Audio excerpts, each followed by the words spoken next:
एक बार फिर से प्रभु यीशु मसीह के मीठे मधुर और प्रेम भरे नाम में आप सभी को जय मसीह की, है ना। आज का जो संदेश है जो प्रभु ने मेरे हृदय में रखा है, वो असल में उस संदेश का शीर्षक जो है वो ये है कि आशीष पाने के सिद्धांत। मेरे पीछे दोहराएं, आशीष पाने के सिद्धांत। आशीष पाने के सिद्धांत, या यूं कह ले आशीष प्राप्त करने के सिद्धांत, या इंग्लिश में कहें तो principles of getting blessed. Principles of getting blessed. Amen, hallelujah. So जैसे इस संदेश का शीर्षक कह रहा है कि आशीष पाने के सिद्धांत, तो उसके मतलब ये है कि आपको और मुझे आज के संदेश में हम लोग ये बात सीखने वाले हो सकेंगे कि वो क्या सिद्धांत है, वो क्या निम्न सिद्धांत हैं जो एक विश्वासी को जानना, उसे पहचानना महत्वपूर्ण है, जिसके कारण, जिसके द्वारा वो उसके जीवन में उन आशीषों को, उन सिद्धांतों की बुनियाद के ऊपर प्राप्त कर सकता है या कर सकती है। आमीन, हालेलुया। इस संदेश को आपके सन्मुख लेकर के आने का मेरा जो उद्देश्य है वो केवल और केवल ये है कि बहुत सी बार कलीसिया में आशीषों के बारे में सिखाया जाता है कि आप आशीषित होंगे, आप ये आशीष पाएंगे, आप वो आशीष पाएंगे, आपको प्रभु ऐसी आशीष देगा। बहुत सारे लोग चर्च में आकर के आशीषों के बारे में गवाहियां भी देते हैं कि अरे प्रभु ने मुझे इतनी आशीष दी, ओ प्रभु जी का मैं तो धन्यवाद देना चाहता हूं कि प्रभु ने मुझे अच्छा रहने के लिए छत दी मेरे सिर पर, ओ प्रभु ने मुझे इतनी अच्छी प्यारी पत्नी दी, इतने सराहना करने वाले, इतने बहुत ही सुंदर बच्चे दिए, मेरे जीवन में इतनी ढेर सारी आशीष है कि मैं उनका बखान नहीं कर सकता, उनका वर्णन नहीं कर सकता। तो बहुत सी बार हम लोग क्या करते हैं, कलीसिया में आकर के इस बात की गवाही तो देते हैं कि प्रभु मेरा जीवन आशीषों से भरा हुआ है, इसलिए मैं प्रभु आपको धन्यवाद देता हूं। बट आज हम उस आशीषों को, वो आशीषें किन सिद्धांतों के ऊपर बुनियाद रखती है, हम उसको फिगर आउट करने, हम उसको पहचानने की कोशिश करेंगे। किन बुनियादी चीजों के ऊपर आपकी और मेरी आशीष जो स्वर्ग से, परमेश्वर की ओर से आती है, उसको हम आइडेंटिफाई करने की कोशिश करेंगे। आमीन, हालेलुया। ध्यान दें कि आशीष का मतलब मटेरियल ब्लेसिंग्स कतई नहीं होता कि अरे मेरे पास में तो जो है वो गुची का बैग है, लीवाइस की पैंट या शर्ट है, और रेमंड का जो है वो शर्ट है, और एकदम रेबैन के ग्लासेस हैं, और यूं बोल लीजिए बहुत ही अच्छा जैसे सीको की हमारे पास में वॉच है। तो फुल्ली ब्रांडेड अपने आप को रखना वो मटेरियल ब्लेसिंग्स होती है, वो मटेरियल ब्लेसिंग्स एक्चुअल जेन्युइन आशीष नहीं होती। आमीन। जूते जो हैं वो वुडलैंड के पहनना, या रेड चीफ के पहनना, या और भी नए नए ब्रांड जो भी हुए, नाइक के पहनना या प्यूमा के पहनना, ये सारी बातें आशीषों में नहीं आती है, केवल भौतिक वस्तुओं की आशीष में आती है। प्रियो, पता है आशीष क्या होती है? जो आशीष के लिए इब्रानी भाषा में शब्द का प्रयोग करा गया है, वो आशीष के लिए जो शब्द है वो असल में BARAK करके एक शब्द मिलकर के जो बनता है बरक या बरक, है ना। BARAK, बरक। इब्रानी भाषा में आशीष के लिए जो शब्द इस्तेमाल में हुआ है, उसका वो शब्द असल में है वो बरक है। और उस शब्द का अर्थ जो है वो ये है कि to be fortunate, to be blessed, to be in an state of happiness with double joyfulness. मैं फिर से दोहराऊंगा कि इस बरख का अर्थ क्या है कि सौभाग्यवान होना, या आशीषित होना, या एक खुशी की स्थिति में होना दुगने आनंद के साथ में। ध्यान दें कि कहीं पर भी आशीष का मेल जोल भौतिक या मटेरियल ब्लेसिंग से नहीं करा गया है। कहीं पर भी प्रभु का वचन आपको और मुझे ये नहीं कह रहा है इस बरक शब्द का अर्थ, कि इसका अर्थ होता है कि आपके पास में सारी चीजों के सारी सप्लाई होना, सब चीजें अच्छी रीति से होना। आमीन, हालेलुया। बरक शब्द का अर्थ ही ये होता है कि उसका अर्थ है कि आप असल में सौभाग्यवान हो, आप आशीषित हो, और आप एक खुशी भरे माहौल में से, या मैं कैसे कहूं, to be in an state of happiness, एक आनंदित स्थिति में हो, दुगने आनंद के साथ में, एक खुशी की स्थिति में हो, दुगने आनंद के साथ में। कहीं पर भी यहां पर धन या पैसा या आर्थिक बातों के बारे में विवरण नहीं करा गया है। और एक और इंटरेस्टिंग बात जो है वो ये है कि यदि इसी इब्रानी शब्द बरक को हम लोग उर्दू में से लेकर के आए तो ये बरक अब उर्दू में आकर के कन्वर्ट हो जाता है बरकत में, और यही बरकत जो है हिंदी में आकर के और मूल भाषा से कन्वर्ट हो जाता है आशीष में। जब उर्दू में बहुत से लोगों को हमने देखा होगा बोलते हुए कि खुदावंद आपको बरकत बख्शे, तो उस बरकत का मतलब क्या होता है कि आप सौभाग्यवान हो, आप आशीषित होते जाएं। कैसी आशीष में आशीषित होते जाएं? आप ऐसी आशीष में आशीषित होते जाएं कि आपका जीवन पूरा खुशनुमा हो और आप हर एक परिस्थिति में दुगने आनंद के साथ अपने जीवन को यापन करने वाले हो सके। आमीन, हालेलुया। तो आशीषों का कहीं से भी जो है वो धन राशि से, आर्थिक धन से या भौतिक वस्तुओं से मेल जोल नहीं है। आमीन, Hallelujah. Blessing is not always about financial rupee or currency. Blessing is not always about material blessings, but the biblical blessings about which the Bible or the scripture is talking about, it is a blessing which means to being fortunate, which means to being blessed, which means to be in a state of happiness with double joyfulness. Amen. Hallelujah, hallelujah, है ना।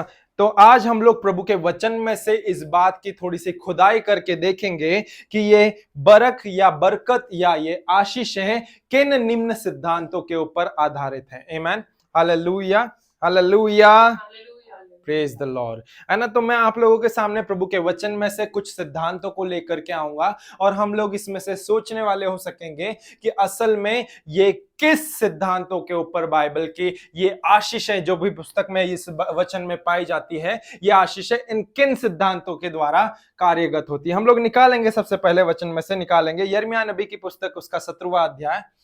यिर्मयाह नबी की पुस्तक, उसका 17वां अध्याय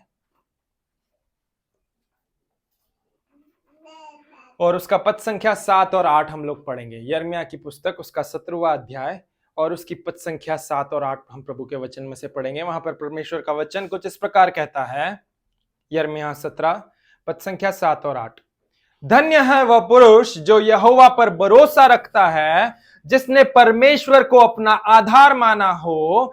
वह उस वृक्ष के समान होगा जो नदी के किनारे लगा हो और उसकी जड़ जल के पास फैली हो। जब धूप होगी तब उसको ना लगेगी, उसके पत्ते हरे रहेंगे और सूखे वर्ष में भी उनके विषय में कुछ चिंता ना होगी, क्योंकि वह तब भी फलता रहेगा। आमीन, हालेलुया, हालेलुया। यही पूरा की पूरा सेम स्टेटमेंट जो है वो हमें भजन संहिता उसके पहले अध्याय पद संख्या 1 से लेकर के 4 तक में भी देखने को मिलता है।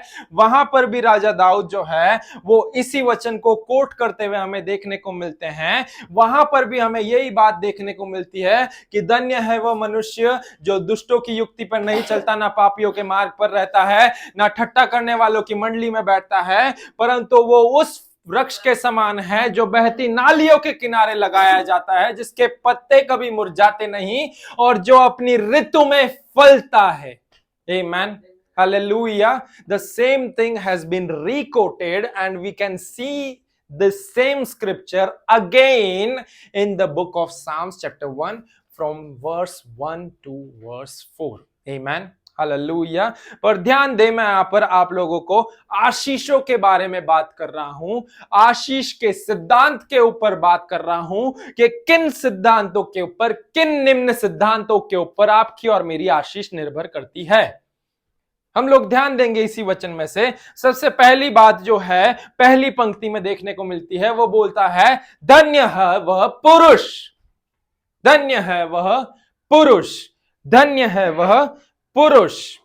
आमीन, हालेलुया। इंग्लिश बाइबल बोलती है blessed is the man, blessed is the man. आशीषित है वह पुरुष। बाइबल हमेशा हिंदी में जब उसको अनुवाद करके लेकर के आती है तो वो उसे आशीष के साथ में उसकी जगह क्या एक धन्य शब्द को लेकर के आ जाती है, जिसका मीनिंग बहुत सी बार हम आशीष को लेकर के समझ ही नहीं पाते हैं। परंतु आपको और मुझे समझने की जरूरत है कि whenever the God is talking, whenever the scripture is talking about being blessed, it is talking about us to being thankful, it is talking us about कि आप और मैं धन्य हैं।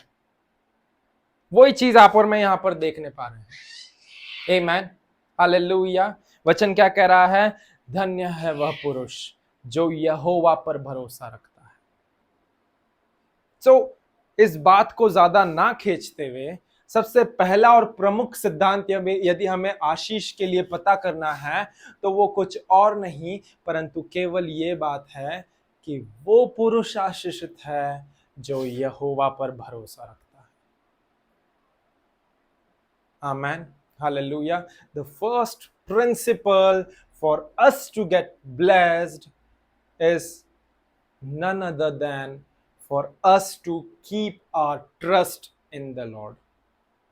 इसी वचन का एम्पलीफाइड हिंदी अनुवाद जो है वो बहुत ही अच्छे से आपके और मेरे सामने एक नए चित्र को रखता है और वो कुछ इस प्रकार कहता है। यिर्मयाह ही की पुस्तक उसका 17वां अध्याय पद संख्या 7 और 8 एम्पलीफाइड हिंदी अनुवाद में से कहता है, धन्य है वह व्यक्ति आत्मिक सुरक्षा के साथ जो प्रभु पर विश्वास करता है, उस पर विश्वास करता है और उस पर भरोसा करता है और जिसकी आशा और आश्वस्त उम्मीद प्रभु है, क्योंकि वह जल के तीर पर लगे हुए उस वृक्ष के समान पोषित होगा जिसकी जड़ महानद के तीर पर फैली हुई है, और जब गर्मी आए तब ना डरोगे, लेकिन इसकी पत्तियां हरी और नम होगी, और सूखे के वर्ष में भी वह चिंता न करेगा और ना फल देना बंद करेगा। आमेन, हालेलुया। दो बातें यहां पर एम्पलीफाइड में एक्स्ट्रा एडिशनल में ऐड हुई है कि धन्य है वह मनुष्य जो यहोवा पर भरोसा रखता है। किस बात से धन्य है? आत्मिक सुरक्षा के साथ। Blessed is the man with the spiritual security who trusts in the Lord. तो यदि आप और मैं आशीषित हो रहे हैं परमेश्वर यहोवा के ऊपर भरोसा करने के द्वारा, तो उस आशीष में एक भली बात हमको ये भी देखने को मिलती है कि वो आशीष के अंदर आपको स्पिरिचुअल सिक्योरनेस भी प्रदान की जाती है। प्रियो, when you are trusting the Lord, through your trusting, through your believing, through your having faith in the Lord, there is a spiritual secureness which has been provided by the Lord in your blessing. एक आत्मिक सुरक्षा परमेश्वर आपको प्रदान करता है। और केवल इतना ही नहीं, पर जब यहां पर यिर्मयाह को लिखने वाला यिर्मयाह भविष्यवक्ता अपने आप के जीवन की या उस धन्य मनुष्य की जो परमेश्वर यहोवा पर भरोसा रखता है उसकी तुलना एक वृक्ष के साथ में कर रहा है, तो वो ये बात भी बता रहा है कि वह मनुष्य जो परमेश्वर यहोवा पर विश्वास करता और भरोसा करता है वह उस वृक्ष के समान होता है जो निरंतर पोषित होता रहता है। वो कभी भी भूखे मरने की नौबत नहीं आती, उसे कभी भी भूखमरी का शिकार नहीं होना पड़ता है, परंतु वो उस वृक्ष के समान होता है जो निरंतर पोषित होता है, जिसके जीवन में एक नदी निरंतर उसके पास में से ताजे जल के सोते की नदी नित्य बहती रहती है। उसके जीवन में कभी भी ड्राई सीजन से होकर के नहीं जाना पड़ता है। उससे कभी भी ऐसा अनुभव नहीं होता कि अरे मेरे जीवन तो कितना सूखा सूखा हो गया है, कोई हरियाली नहीं बची है मेरे जीवन में। आमेन, हालेलुया, हालेलुया। वचन बहुत ही अच्छे से बता रहा है कि उस वृक्ष के समान होगा जिसकी जड़ महानद के तीर पर फैली हुई है, और जब गर्मी आए तब ना डरोगे, लेकिन इसकी पत्तियां हरी और नम होगी। उसकी आशीषों में निडरता भी है। प्रियो, ये सब चीजें कहां से संभव हो पा रही है? सबसे पहले प्रमुख बुनियादी सिद्धांत के ऊपर, जब आप उसके ऊपर भरोसा या विश्वास जताते हैं।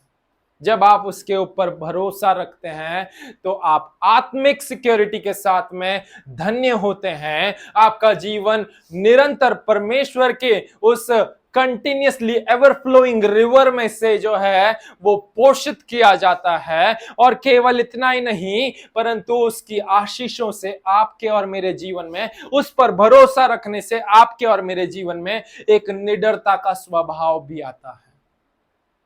You will not be afraid when you will experience the blessings of the Lord. And your blessing is directly proportional or directly dependent upon your believing or your trusting in the Lord.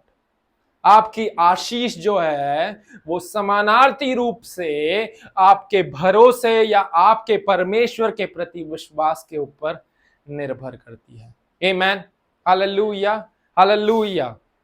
इसी वचन का एक और message अनुवाद जो है वो बहुत ही अच्छी रीति से हमें एक और नए मीनिंग को लेकर के आता है, और वो कहता है कि यिर्मयाह 17 अध्याय पद संख्या 7 और 8 मैसेज अनुवाद में से, परंतु धन्य है वह पुरुष जो मुझ पर भरोसा रखता है, हे परमेश्वर, और वह स्त्री जो परमेश्वर पर स्थिर रहती है। हम लोग अभी तक देख रहे थे कि अरे यहां पर तो पुरुष पुरुष पुरुष की बात हो रही है, परंतु मैसेज अनुवाद यहां पर स्पष्ट कर दे रहा है कि वहां पर पुरुष की नहीं, परंतु इसके साथ में स्त्री की भी बात हो रही है। वो कह रहा है, परंतु धन्य है वह पुरुष जो मुझ पर भरोसा रखता है परमेश्वर, और वह स्त्री जो परमेश्वर पर स्थिर रहती है। आगे वचन बताता है और अच्छे से, 8वां वचन, कि वह अदन की बारी में दोबारा लगाए गए पेड़ों की तरह हैं, जो नदियों के पास जड़ें जमा लेते हैं, भीषण गर्मी से भी कभी चिंता नहीं करते, कभी एक पत्ता भी नहीं गिराते, सूखे में शांत और शांत रहते हैं, सूखे में शांत और शांत रहते हैं, हर मौसम में ताजे फल देते हैं। आमीन, हालेलुया। जब वहां पर वचन बोल रहा है कि वह अदन की बारी में दोबारा लगाए जाते हैं, तो उसका अर्थ क्या है प्रियो? देखिए, जब अदन की बारी को प्रमुख रूप से रचा गया था तो देयर वॉज नो सीजन्स। कोई कटनी का समय नहीं, कोई बोए जाने का समय नहीं था, कोई सबोपदेशक वहां पर नहीं लिखा गया था। वहां पर एक ही ऋतु थी, और उस एक ही ऋतु में नित्य फलदायक जीवन था। मतलब फल जो है वो केवल बारिश के मौसम में अपने आप को सींचे जाने के द्वारा, ठंड के मौसम में ऋतु के द्वारा फल नहीं देते थे, परंतु वो 24 घंटे 12 महीने 7 दिन फल देते रहते थे। क्योंकि वही वचन बता रहा है 8वें वचन में कि वह अदन में दोबारा लगाए जाते हैं। कौन? ऐसे पुरुष जो यहोवा परमेश्वर पर भरोसा रखते हैं, और ऐसी स्त्री जो यहोवा परमेश्वर में स्थिर बनी रहती है, वह अदन में दोबारा लगाए गए पेड़ों की तरह हो जाते हैं, जो नदियों के पास अपनी जड़ों को जमा लेते हैं। भीषण गर्मी में वे कभी चिंता नहीं करते। आदम और हवा को जब अदन की बारी में रखा गया था, वो इस शब्द को और इसके अर्थ को, जिसका शब्द का नाम ही चिंता है, वो उसे जानते ही नहीं थे। वो जानते ही नहीं थे कि चिंता क्या होती है, क्योंकि हर एक बात का प्रयोजन उन्हें उस अदन की बारी में हो जाता था। हर एक वृक्ष के फल उन्हें निरंतर ताजे फलों को देते थे। वो हर एक दिन उन्हें, इवन जब मैं यहां पर कह रहा हूं कि उन्हें कोई मॉइस्चराइजर की भी जरूरत नहीं पड़ती थी, because they were planted, they were kept in the garden of Eden, जो केवल और केवल परमेश्वर की उपस्थिति और तेज से भरा गया है। और उन्हें उनकी स्किन्स भी ड्राई नहीं होती होगी प्रियो। जब मैं इस वचन को पढ़ रहा था तो मुझे इस प्रकाशन को मिला, उन्हें अलग से कोई वैसलीन या कोई बॉडी लोशन या मॉइस्चराइजर लगाने की भी जरूरत नहीं रहती होगी, क्योंकि वे अदन की बारी में दोबारा लगाए गए पेड़ों की तरह हैं, जो नदियों के पास अपनी जड़ों को जमा लेते हैं। भीषण गर्मी में भी कभी चिंता नहीं करते, कभी एक पत्ता भी नहीं गिराते। कोई पत्ता, मृत्यु थी ही नहीं प्रियो अदन में पाप के पहले। आमेन, हालेलुया। तो एक पत्ता भी नहीं मरता था। जब वचन कहता है एक पत्ता भी नहीं हिलता है परमेश्वर की इच्छा के विरुद्ध, तो एक पत्ता भी नहीं मरता था, एक पत्ता भी नहीं गिरता था। सूखे में शांत और शांत रहते हैं। केवल एक बार शांत नहीं परंतु निरंतर शांत रहते हैं और हर मौसम में ताजे फल देते हैं। आपको और मुझे समझने का जरूरत है कि हमारा जीवन धन्य कैसे हो सकता है। हमारा जीवन धन्य तब हो सकता है जब एक पुरुष परमेश्वर पे भरोसा करे और जब एक स्त्री यहोवा परमेश्वर पर स्थिर बनी रहे। आमीन, हालेलुया, हालेलुया, हालेलुया।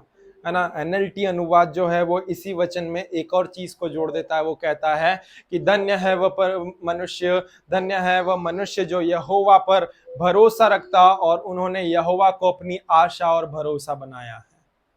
जिसके जो अपनी आशा भी यहोवा परमेश्वर पर रखता है और जो अपना भरोसा भी परमेश्वर यहोवा पर कायम रखता है। प्रियो, वो मनुष्य क्या है? वो धन्य मनुष्य है। आमीन, हालेलुया। तो ध्यान दें आप और मैं यहाँ पर इस वचन के द्वारा कि जब आप और मैं परमेश्वर पर भरोसा करते हैं तो हमारा भरोसा करना क्या करता है? हमारे जीवनों में आशीष को लेकर आता है। सबसे प्रमुख जो फर्स्ट प्रिंसिपल या सिद्धांत है हमारे जीवन में आशीषों को प्राप्त करने का, वो ये है कि हमें परमेश्वर यहोवा पर भरोसा करना आना चाहिए। यदि हम परमेश्वर पर भरोसा कर रहे हैं, then only we will get blessed by God alone. Then we will be able to experience the biblical blessings from the Lord alone. यदि हम परमेश्वर यहोवा पर भरोसा कर रहे हैं, यदि हमारे अंदर वो परमेश्वर के ऊपर आश्रित होने वाला स्वभाव है, तो हम आशीषित होने पाएंगे।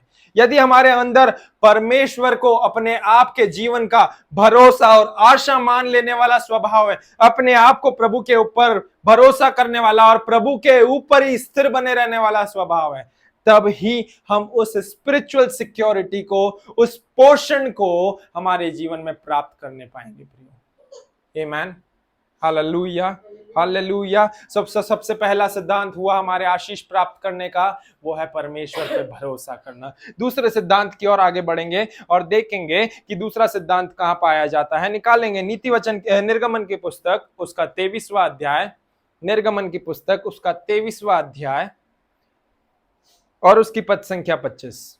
निर्गमन की पुस्तक उसका 23वां अध्याय और उसकी पद संख्या 25। वहां पर परमेश्वर का वचन कुछ इस प्रकार कहता है, निर्गमन की पुस्तक उसका 23वां अध्याय पद संख्या 25 में, कि तू अपने परमेश्वर यहोवा की उपासना करना, तब वह तेरे अन्न जल पर आशीष देगा और तेरे बीच में से रोग दूर करेगा। मैं फिर से दोहराना चाहूंगा, निर्गमन 23 पद संख्या 25 कहता है कि तू अपने परमेश्वर यहोवा की उपासना करना, तब वह तेरे अन्न जल पर आशीष देगा और तेरे बीच में से रोग दूर करेगा। दूसरा सिद्धांत आपको और मुझे हमारी आशीषों का जिसके ऊपर निर्भर करती है उसके बारे में पता चल रहा है। प्रियो, कि हमारी आशीष किस चीज के ऊपर निर्भर करती है? हमारी आशीष परमेश्वर की उपासना करने के ऊपर निर्भर करती है। हमारी आशीष परमेश्वर की उपासना, उसकी आराधना करने के ऊपर निर्भर करती है। जब हम प्रभु की उपासना करते हैं, इंग्लिश बाइबल बहुत अच्छा एक शब्द लेकर के आती है, वो बोलती है, you shall serve the Lord your God and he will bless your bread. ध्यान दें, यहां पर एक शब्द उपासना लिखा गया है हिंदी में, परंतु इंग्लिश में यहां पर जो शब्द लेकर के आए हैं वो शब्द क्या है? वो शब्द कहता है कि आपको और मुझे क्या करना है? परमेश्वर यहोवा की सेवा करना है। परमेश्वर यहोवा की सेवा करना है। परमेश्वर यहोवा की सेवा करना है। यदि हम हमारे जीवन में उन आशीषों को अपने जीवन में अनुभव करते हुए देखना चाहते हैं, तो आपको और मुझे क्या करने की जरूरत है? वचन बोल रहा है, you shall serve the Lord your God and he will bless your bread and your water and I will take sickness away from among you. God's blessing is dependent upon our serving. परमेश्वर की आशीषें हमारे जीवन में से उसके लिए की जाने वाली द्वारा सेवकाई के ऊपर निर्भर करती है। इसीलिए बहुत सारे महान परमेश्वर के दास लोग, कितनी भी विपदाएं क्यों ना आ जाएं, they are experiencing that blessing in the constant attitude because of their serving heart and nature. So your serving is totally dependent upon your blessings, or you can say your blessing is totally dependent upon your serving. आपकी आशीषें आपके सेवकाई के द्वारा प्रभु की सेवा करने के ऊपर निर्भर करती है। आमेन, हालेलुया, हालेलुया, हालेलुया। केवल इतना ही नहीं, परंतु यदि हम लोग इसी वचन को दो और अनुवादों में से देखें तो वचन वहां पर बताता है, कंटेम्पररी अंग्रेजी अनुवाद जो हिंदी में कहा गया है वो बोलता है कि केवल मुझ यहोवा अपने परमेश्वर की आराधना करो, मैं तुम्हें भरपूर भोजन और पानी दूंगा और तुम्हें मजबूत करूंगा। ये कंटेम्पररी अंग्रेजी अनुवाद बता रहा है, और वो क्या बोल रहा है कि केवल मुझ यहोवा की, केवल मुझ यहोवा की, केवल मुझ यहोवा अपने परमेश्वर की आराधना करो। अब यहां पर उपासना और आराधना और सर्विंग जो है वो एक दूसरे से पर्यायवाची होकर के आपके और मेरे सामने आ गए हैं प्रियो। यदि आप और मैं प्रभु की सेवकाई करना चाहते हैं, परंतु आपको लग रहा है कि नहीं, मैं एक प्रचारक के रूप में नहीं बुलाया गया हूं, मैं गीत गा रहा हूं, तो आप उसको एक गीतों को गाने के द्वारा, गुनगुनाने के द्वारा भी आप परमेश्वर की सेवकाई ही कर रहे हैं। क्योंकि एक अनुवाद कह रहा है कि मेरी उपासना या मेरी सेवा करो, और दूसरा अनुवाद आपके और मेरे सामने प्रस्तुत करके कह रहा है कि मेरी आराधना करो, मेरी आराधना करो। तो यदि आप और मैं परमेश्वर की आराधना करते हैं तो उस आराधना करने के द्वारा भी, वचन यहां पर कंटेम्पररी अंग्रेजी अनुवाद क्या कह रहा है कि आपके और मेरे आराधना करने से क्या होगा, जब आप और मैं उस यहोवा, केवल उस यहोवा की आराधना करते हैं तो वो यहोवा परमेश्वर हमें भरपूर भोजन और पानी देता है और हमें मजबूत बनाता है। आराधना का एक फायदा आपको और मुझे यहां पर देखने को मिल रहा है प्रियो, कि जब आप और मैं उस खुदावंत की आराधना करते हैं, इंग्लिश बाइबल स्पेसिफिकली बोल रही है वहां पर कंटेम्पररी अंग्रेजी अनुवाद में, worship only me the Lord your God and I will bless you with plenty of food and water and keep you strong, keep you strong, keep you strong. Our worship is able to strengthen us in our weakness. जब कभी भी कमजोरी लग रही है, जब कभी भी शरीर में दुर्बलता लग रही है, जब कभी भी लग रहा है कि हाथ पैर थरथरा रहे हैं, घुटनों टखनों में बल नहीं है, आराधना करने लग जाए, आराधना करने लग जाए। अपने गीतों को, भले ही से आपका गीत जो है आप सुर और लय में नहीं गाते हैं, आप ऑफ बीट्स हो जाते हैं, आप बिल्कुल एकदम, आपकी आवाज मधुर क्यों नहीं लग रही हो, परंतु परमेश्वर को आपकी आवाज प्रियो मधुर लग रही है, because he has created you, you are his creation, he has created you and he has engraved your face upon the palm of his hands, so you don't need to worry that I am singing an offbeat, I am not in a rhythm, मैं जो है बिल्कुल एक फटाबाज जैसा गाए जा रहा हूं, क्योंकि मेरे प्रभु यहोवा के लिए मैं गा रहा हूं, लोगों को प्रसन्न करने के लिए नहीं गा रहा हूं। और उसकी दृष्टि में, क्योंकि उसने मुझे रचा है, उसने मुझे ये गला और आवाज दी है, तो इसीलिए जब मैं उसकी आराधना कर रहा हूं तो वो उससे लुभाने वाली, उससे प्रसन्न करने वाली आराधना हो रही है। और जब आप और मैं उसकी आराधना करते हैं प्रियो, तब वो आराधना, यहोवा परमेश्वर के सामने की जाने वाली आराधना आपको और मुझे बलवंत करती है, हमें बल प्रदान करती है, हमें स्ट्रांग बनाती है। आमेन, हालेलुया, हालेलुया, हालेलुया। इसी वचन का एक और अनुवाद जो है वो कुछ इस प्रकार कहता है, एम्प्लीफाइड हिंदी अनुवाद कहता है, तुम केवल अपने परमेश्वर यहोवा की सेवा करो, किसी और की नहीं, पर केवल, केवल, तुम केवल अपने यहोवा परमेश्वर की सेवा करो। एम्प्लीफाइड अनुवाद कहता है ये कि तुम केवल अपने यहोवा परमेश्वर की सेवा करो और वह तुम्हारी रोटी और पानी पर आशीष देगा, और मैं तुम्हारे बीच से बीमारी को भी दूर कर दूंगा। देखिए, जब आप और मैं सेवकाई का जीवन बिताते हैं प्रियो, यहाँ पर एक और चीज आपको और मुझे इस वचन के दूसरे भाग में बहुत ही भली भांति अवगत होते हुए देखने को मिल रही है। हर एक वचन का अनुवाद ये कह रहा है कि जब भी आप प्रभु की सेवा कर रहे हैं, जब भी आप प्रभु की उपासना कर रहे हैं, जब भी आप प्रभु की आराधना कर रहे हैं, वो ना केवल आपके और मेरे जीवन में अपने अन्न जल के ऊपर, हमारे अन्न जल के ऊपर आशीष देगा, परंतु वो हमारे बीच में से उन रोगों को भी दूर करेगा, रोगों को भी दूर करेगा। We will live a life free from all kind of sicknesses. We will experience the life which is free from all kind of sicknesses. निरोगी बने रहेंगे हम लोग। कोई रोग हमारे डेरे के निकट, हमारे जीवन के निकट नहीं आ सकेगा जब आप और मैं क्या करेंगे, यहोवा परमेश्वर की सेवकाई करेंगे। जस्ट इमेजिन करिए, मैं आप लोगों को सच में इस बात से, रियलिटी से अवगत कराना चाहता हूं। नूह को हम जानते हैं, अब्राहम इसाक को हम जानते हैं, दाऊद को हम जानते हैं, यीशु मसीह को हम जानते हैं। They were all the champions of faith. They were all considered as the minister of the God. वे सब प्रभु के सेवक के रूप में गिने गए हैं। कहीं पर भी बाइबल में ये बताया गया है कि अब्राहम को 104 डिग्री बुखार आया, इसहाक को जो है वो बोलना नहीं चाहिए, परंतु इसहाक को जो है उसका पेट गर्म होकर के दस्त लग गई,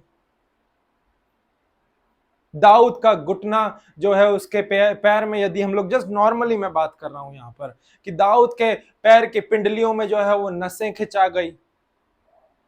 कहीं पर भी कोई से भी, इवन यीशु मसीह के लिए, कि यीशु मसीह को बहुत ज्यादा वो रात में बिल्कुल तड़के उठ करके प्रार्थना कर रहा था। यरूशलेम, इजराइल जो है दिन भर में पूरा गर्म रहता है और रातें वहां की बहुत ही ठंडी रहती है। आधी रात में जाकर के प्रार्थना कर रहा था, पानी पर चल रहा था, नाव में, नाव के अंदर सो रहा था, तो इसलिए सर्दी खांसी जुकाम वायरल हो गया। कहीं पर भी have you ever found in the scripture concerning the ministers of the gospel from the Old Testament or from the New Testament that either one of them were fall sick or having fever, high grade fever, 104 106 degree का बुखार हो किसी भी को, Abraham, Isaac, याकूब को, किसी को भी नहीं, अय्यूब को छोड़ के किसी और को भी नहीं, क्योंकि अय्यूब के ऊपर वो सारी महामारी, वो विपदाएं पड़ी थी, क्योंकि परमेश्वर ने उसे, शत्रु को अवसर दिया था कि जा उसके प्राण को छोड़ के जो तुझे करना है कर लेना। That's why the diseases were coming from whom? From the devil. बीमारी कभी भी किसकी ओर से नहीं आती है? परमेश्वर की ओर से नहीं आती है। वो किसकी ओर से आती है? शत्रु की ओर से आती है। एक्सीडेंट कभी भी परमेश्वर नहीं कराता है, कौन कराता है? शत्रु कराता है। वो कोई सा भी मीडियम या कोई सा भी एजेंडा लेकर के, कोई से भी एजेंट को लेकर के आपके और मेरे सामने आ जाएगा और हम उसमें पतन करके गिर जाएंगे। बट यहां पर ध्यान दें कि वचन बता रहा है कि क्या बोल रहा है वहां पे वचन आपको और मुझे, निर्गमन 23 अध्याय पद संख्या 25 में, तो अपने परमेश्वर यहोवा की उपासना करना, तब वह तेरे अन्न जल पर आशीष देगा और तेरे बीच में से रोग को दूर करेगा। आमीन। उसकी आशीष में ही रोग से दूर बने रहने का जीवन भी है प्रियो। आमीन, हालेलुया, हालेलुया। तो दो सिद्धांत हो गए जिनके ऊपर आपके और मेरी आशीष निर्भर करती है प्रियो।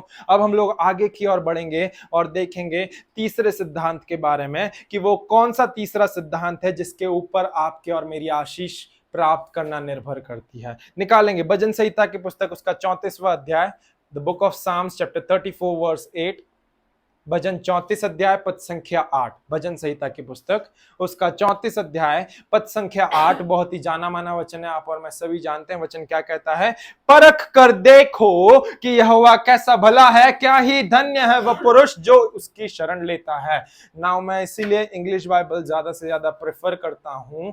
क्यों? क्योंकि यहां पर भजन संहिता 34 अध्याय पद संख्या 8 इंग्लिश में कहता है कि O taste and see the Lord that he is good. चख कर देखो, चख कर देखो कि यहोवा भला है। परंतु हिंदी बाइबल को जिसने भी अनुवाद करा, प्रभु से आशीष दे, उसने टेस्ट की स्पेलिंग को गलत देख लिया। उसने TASTE चखने की जगह उसने उसे TEST टेस्ट परखना समझ लिया, और उसी के साथ में उसने परखने के साथ में अनुवाद करते हुए क्या बोल दिया कि यहोवा परमेश्वर को परख के देखो। तो परखना जो है उसका अर्थ होता है TEST टेस्ट, जो हम लोग लेते रहते हैं, जो हम लोग देखते हैं कि हमारे बच्चे जो हैं वो हर एक वर्ष में या हर एक साप्ताहिक या मानसिक वर्ष में अपने स्कूलों में टेस्ट देते हैं। तो that test is called as परखना, but TASTE taste is called as चखना। तो इसका सटीक जो वचन बन के आएगा वो क्या आएगा कि चख कर देखो कि यहोवा कैसा भला है। अपनी अपनी बाइबलों में यदि परखना लिखा है तो उसको चखना लिख लीजिए कि चख कर देखो कि यहोवा कैसा भला है, क्या ही धन्य है वह पुरुष जो उसकी शरण लेता है। तीसरा सिद्धांत आपकी और मेरी आशीषों के ऊपर जो बुनियादी है वो किस बात पे है? इसी वचन के दूसरे भाग के ऊपर, और वो है शरण लेने के ऊपर। शरण लेने के ऊपर इंग्लिश बाइबल बोलती है कि O taste and see the Lord is good, blessed is the man who takes refuge in him. Blessed is the man who takes refuge in him. हम लोग सब मणिपुर के सिचुएशंस के बारे में भली बातें अवगत है प्रियो, वहां पर कितना सताव हो रहा है। पर यहाँ पर मुझे एक चीज देखने को मिलती है कि वहां पर जितने भी लोग सताए जा रहे हैं उनके लिए एक चीज प्रोवाइड करी गई है, और वो है रेफ्यूजीज कैंप। रेफ्यूजीज कैंप, शरण स्थान, शरण लेने वाले स्थान, शरणागत के लिए स्थान तैयार करे हैं। जितने भी लोगों को बचाव चाहिए उनके लिए एक शेल्टर प्रोवाइड करा गया है। और वही चीज यहाँ पर वचन बता रहा है कि यदि आप और मैं, मणिपुर का केवल एक मैं कॉन्सेप्ट को लेकर के एक उदाहरण के साथ में आपके साथ में लेकर के आया था कि what does refuge means. Refuge means to take cover, refuge means to covering yourself under the shelter. Refuge means to taking cover of God. Refuge means let God cover over you in the situations. शरण लेने का यही अर्थ है कि अपने आप को परमेश्वर की पंखों की आड़ में ले लें। यदि और अच्छे से समझना हो तो उसके छांव में अपने आप का ठिकाना प्राप्त करें। वो ही वचन आपको और मुझे बोल रहा है कि वो मनुष्य धन्य है, उस मनुष्य के जीवन में आशीषें आएंगी जो यहोवा परमेश्वर के शरण में रहता है।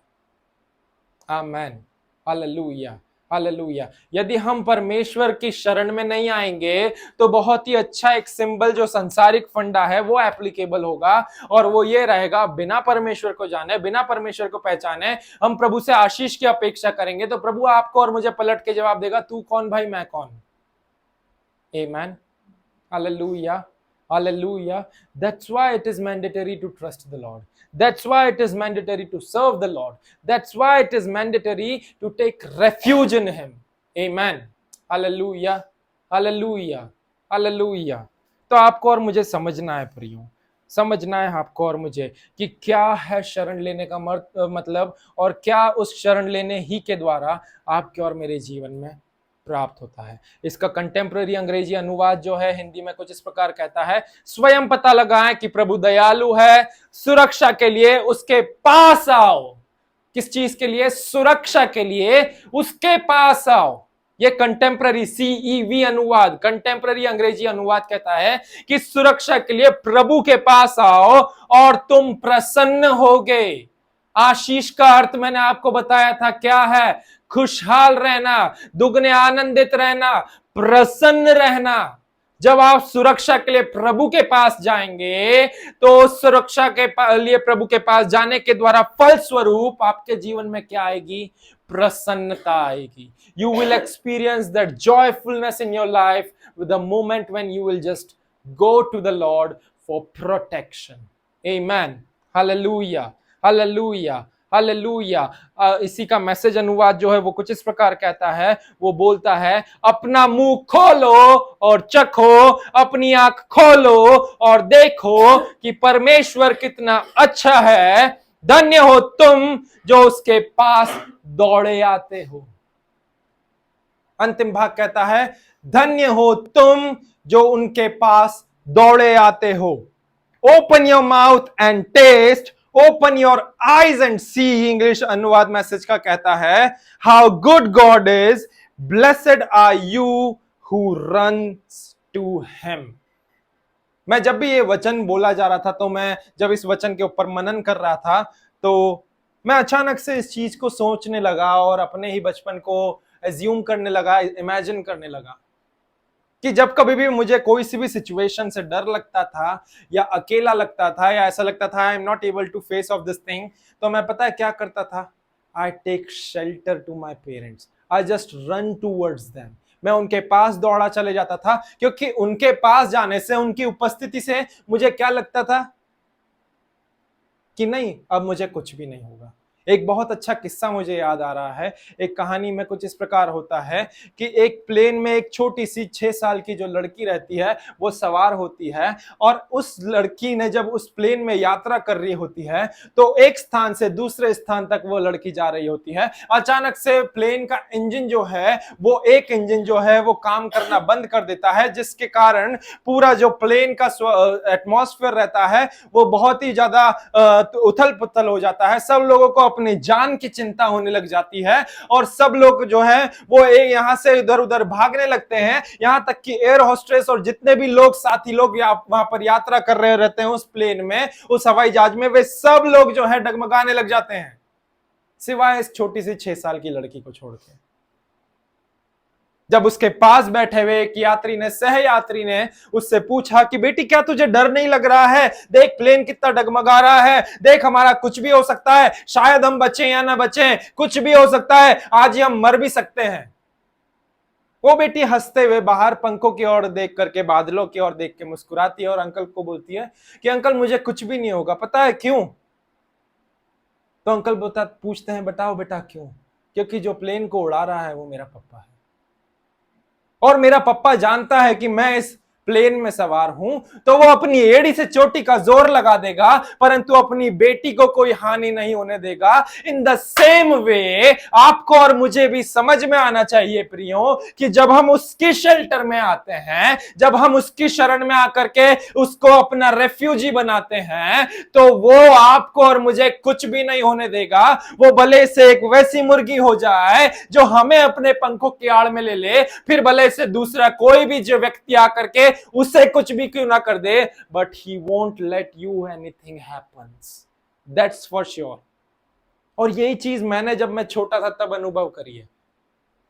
मुझे आज भी वो किस्सा याद है, जब मुझे नया नया रात में अकेले सोने का शौक चढ़ा था। मैंने मम्मी डैडी को बोला था कि आज से मैं अकेला सोऊंगा। शायद 6 या 7 साल का था, और मैं एक दिन कोशिश करा, मम्मी डैडी ने मेरे एक मच्छरदानी बांध करके मुझे एमपीबी कॉलोनी में अकेले हॉल में सुला दिया था, और उसके बाद में बोले थे कि बेटा अगर तेरे को ऐसा कुछ भी लगे तो तू आ जाना मेरे पास में सोने के लिए। थोड़ा सा एक्साइटेड था। 15 मिनट बीते, 20 मिनट बीते, आधा घंटा बीता। उसके बाद में मम्मी पापा की याद आई, तो अचानक से हॉल में से मच्छरदानी खोल करके मम्मी पापा के बीच में जाकर के सो गया। मेरी मच्छरदानी, मेरा तकिया और मेरा ब्लैंकेट वहां पर अकेला सोता रहा। आमेन, हालेलुया। जब मैं उनके पास गया तो अचानक से मेरे अंदर हिम्मत आ गई। अचानक से मेरे अंदर ऐसा लगा कि नहीं, I am protected, I am covered, nothing is going to happen with me. मैं किस चीज से डर रहा था? अंधेरे से डर रहा था और अकेलेपन से डर रहा था। बट जिस पल मैं वहां गया, मैंने एक कॉन्फिडेंस को महसूस किया। So the same thing can happen today also. हो सकता है हमारे पास में अभी हमारे मम्मी पापा नहीं हो सकता है वो कहीं दूर शहर में हो, या कहीं पे भी हो, या इस संसार में भी क्यों ना हो, पर हमें क्या करना है? हमारे पास में स्वर्गीय पिता है।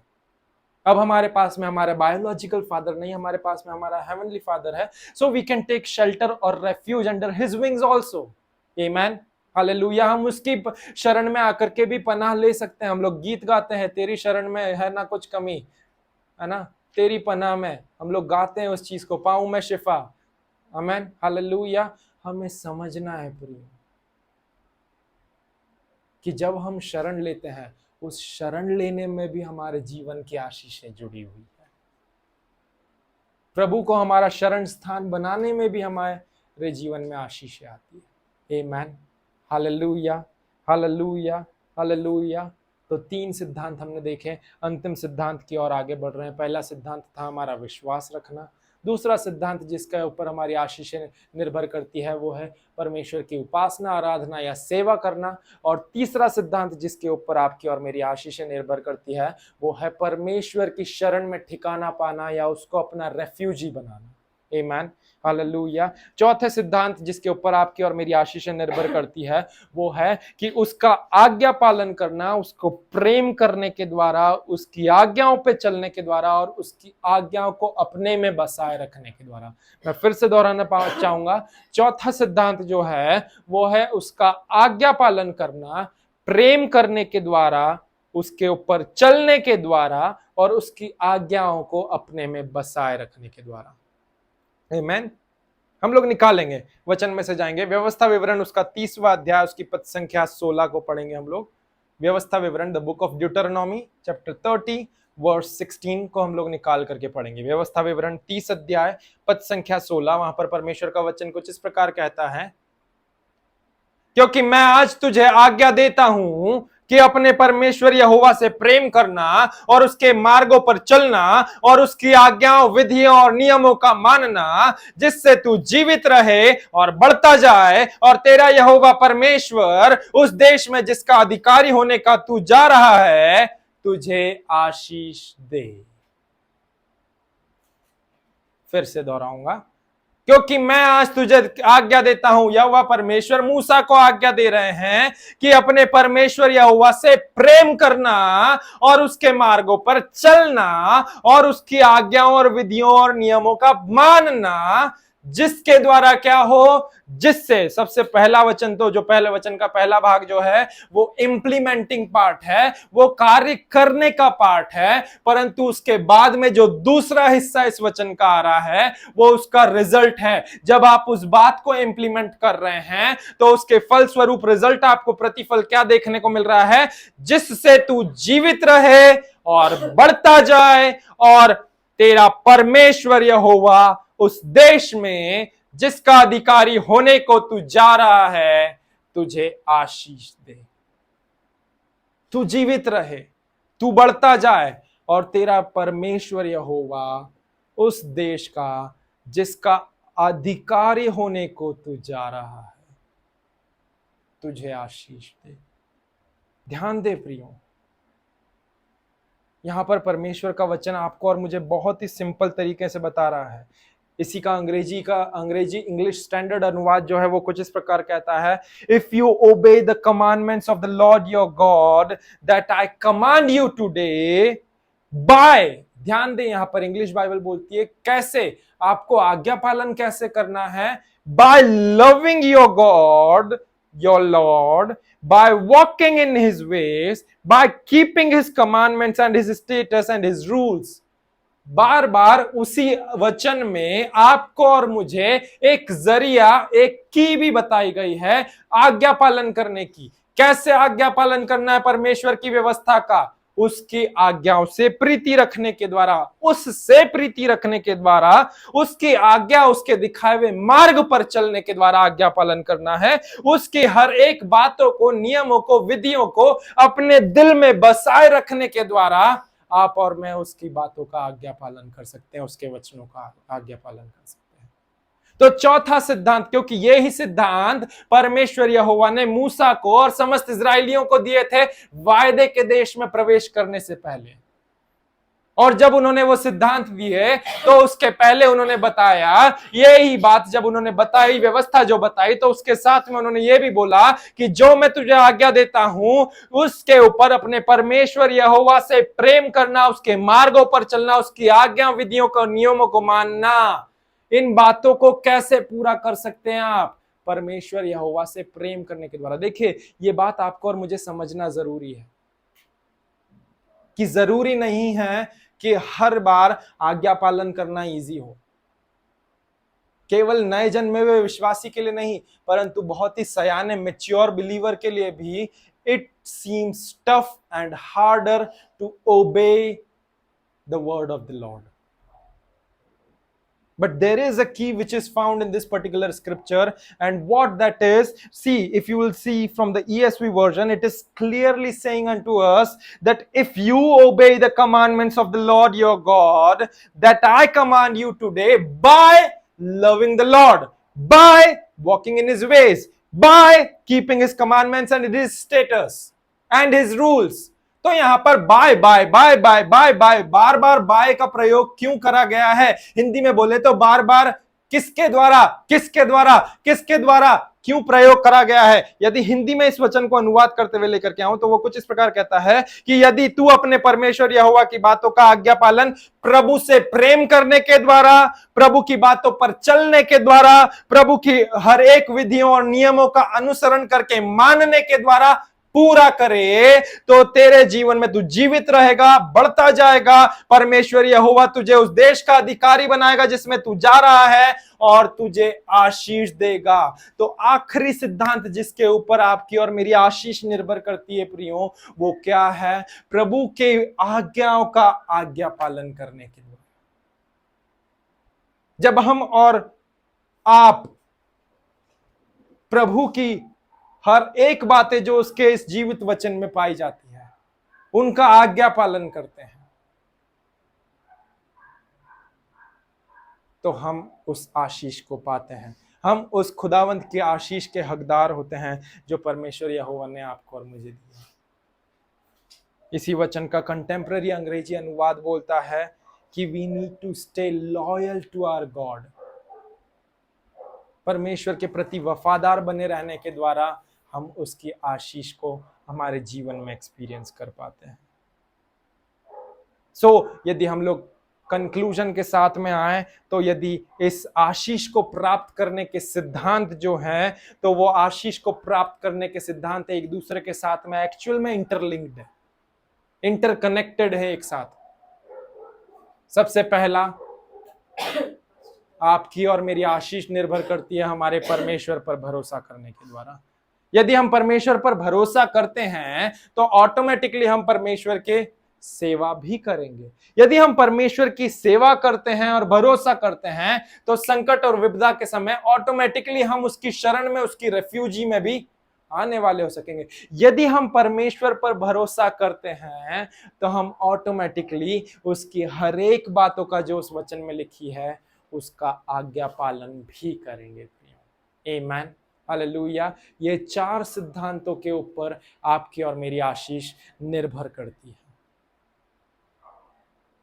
भरोसा करना, सेवकाई या उपासना या आराधना करना, उसकी शरण में या उसकी रेफ्यूज में आना और उसका आज्ञा पालन करना, प्रेम करने के द्वारा, चलने के द्वारा, उन्हें अपने हृदय में बसाए रखने के द्वारा। आमीन, हालेलुया, हालेलुया।